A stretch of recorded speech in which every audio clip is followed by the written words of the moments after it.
ආයුබෝවන් අද අපි කතා කරන්න යන්නේ එළවලු පැල, පළතුරු පැල, දුර්ලභ පැල, මල් හැදෙන පැල, තව අල හට ගන්න පැල. මම ඔයාලට මේ පැල ಜಾති හැම එකම විස්තර කරලා පෙන්නන්නම්. මේ තියෙන්නේ තක්කාලි. මේවත් එළවලු වලට ගන්න පුළුවන්. අපි ගාව තව පැල තියෙනවා.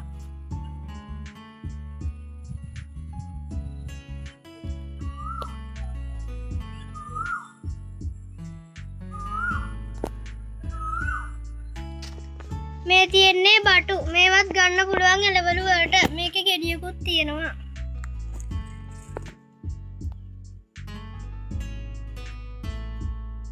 දැන් අපි නිවිති ගැන කතා කරමු.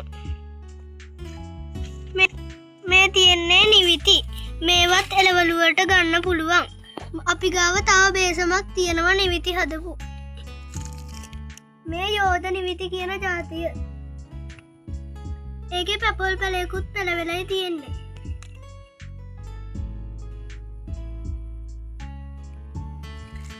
දැන් අපේ එළවලු පැල ගැන කතා කරා ඉවරයි. මේ පළතුරක් වුණ ඩොංකා. ඒව ගොඩක් මහත් වෙන ගස් ජාතියක්.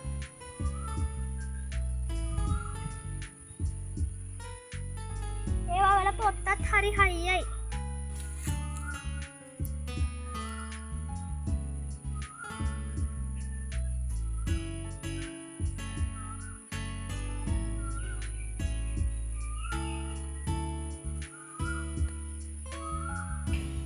මේ තියෙන්නේ පළතුරක් වන අඹ. ඒකත් ගොඩක් ලොකුට හැදිච්ච අඹ ගහක්.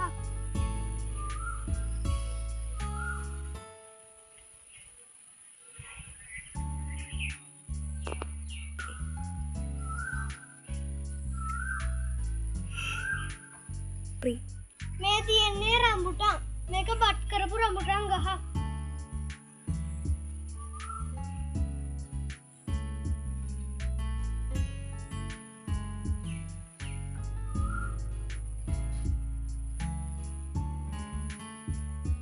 මේ තියෙන්නේ බිම වැටිච්ච පොඩි රම්බුටන් ගැටයක්. මේක තාම ඉදිච්ච ගෙඩියක් නෙමෙයි.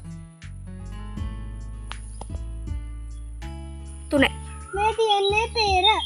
මේක තාම පොඩි පැලයක්. මම ඔයාලට peer කොලයක් හරියටම පෙන්නන්නම්.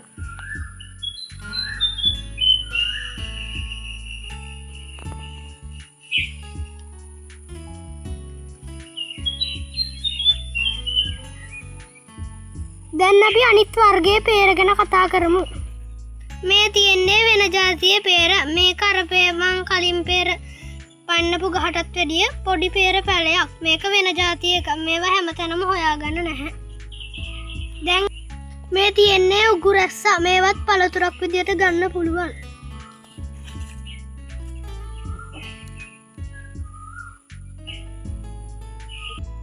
මේ තියෙන්නේ අනෝද.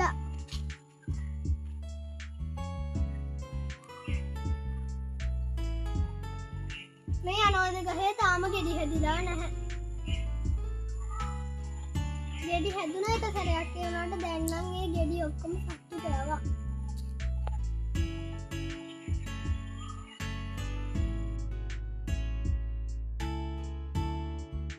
දුර්ලභ පැල එකයි තියෙන්නේ. මේ හීම්බෝ විටිය.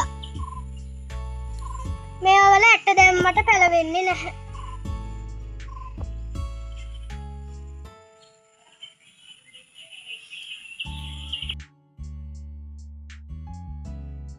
මේ සපත්තු මල්.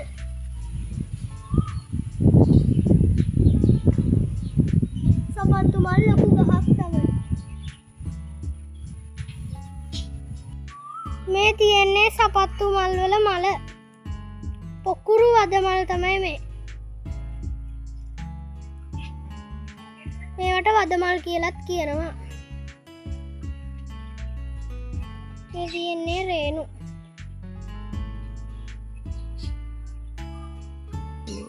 මේ තියෙන්නේ රත්මල්. අපි ගාව තව රත්මල් ගහක් තියෙනවා. මේ තියෙන්නේ අනිත් රත්මල් ගහ. මේ තියෙන්නේ රත්මල් ගස්වල හැදෙන මල. මල් පොකුරක් තමයි එක මලක් හැදෙන්නේ නැහැ මේවල. මේ තියෙන්නේ මොට්ටුවකුයි මලකුයි. මේ තියෙන්නේ මල, මේ තියෙන්නේ මොට්ටුව.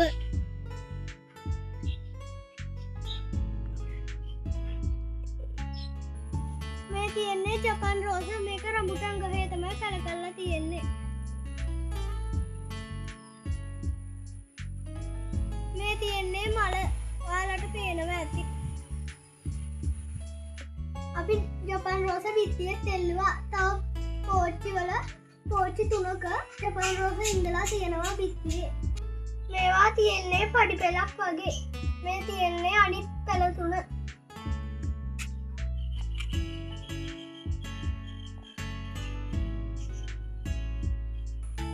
මේ තියෙන්නේ හෙන්දිරික්කා.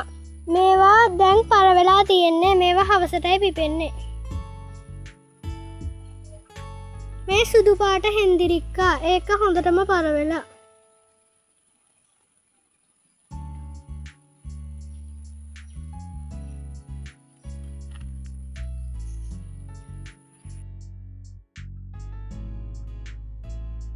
තියෙන්නේ කහ. මේවලත් අල බහිනවා. අපි ගාව තව කහ පැලයක් තියෙනවා.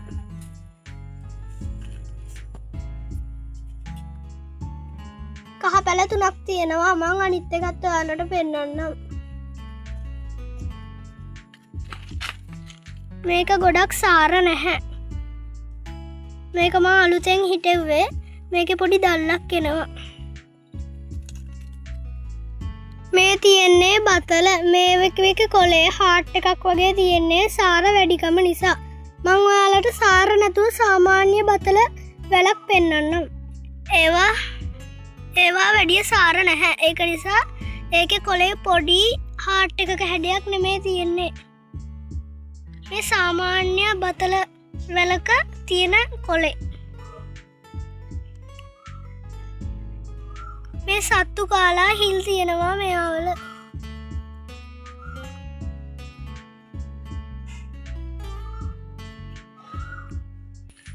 මේ තියෙන්නේ ගහල.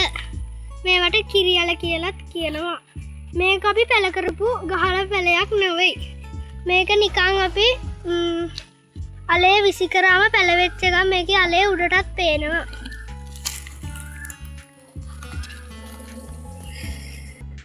මේ තියෙන්නේ හබරල జాතියක්. මේකෙත් අලයක් බහිනවා. හැබැයි ඒව අපට කන්න බෑ.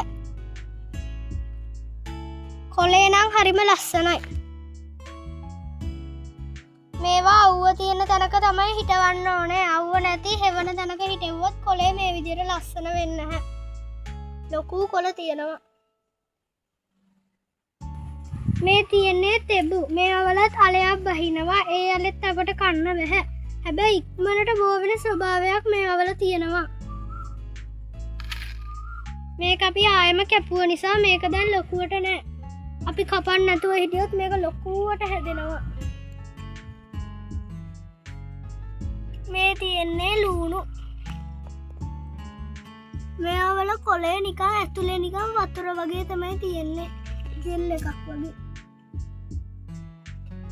මේ අපට ලූණු අලයක් යාන්තමට පේනවා.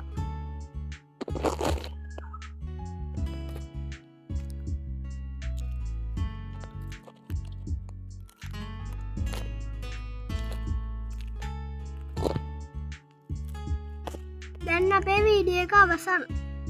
අමතරව තව ශාක වර්ග කරනවා. ඖෂධීය ශාක, රසකාරක ශාක, ධාන්‍ය වර්ග ශාක. මේවල කටු තියෙන යකිනාරම් පැලයක්. මේක ඖෂධීය ශාකයක්.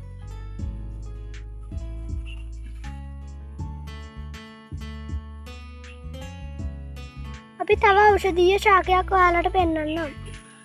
මේ තියෙන්නේ කෝමාරිකා වන ඖෂධීය ශාකය.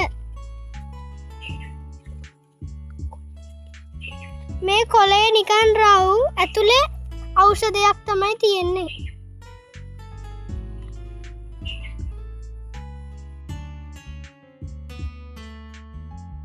සකාරක ශාකයක් වන නයි මිරිස්.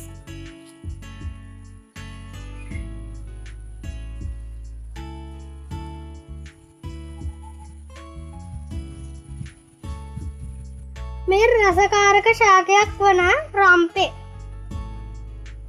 දැන් අපි ඔයාලට කරපිංචා පෙන්වන්නම්.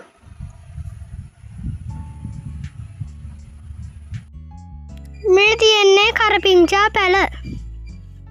අපි ගාව කරපිංචා ගහකුත් තියෙනවා. මේ තියෙන්නේ කරපිංචා ගහ.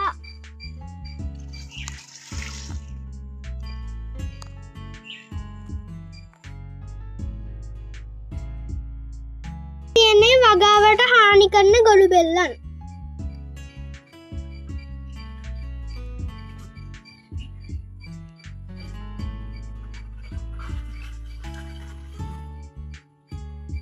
දැන් අපේ වීඩියෝ එක අවසන්. ඉතින් අපේ වීඩියෝ එකට කැමති නම් ලයික් කරන්න, සබ්ස්ක්‍රයිබ් කරන්න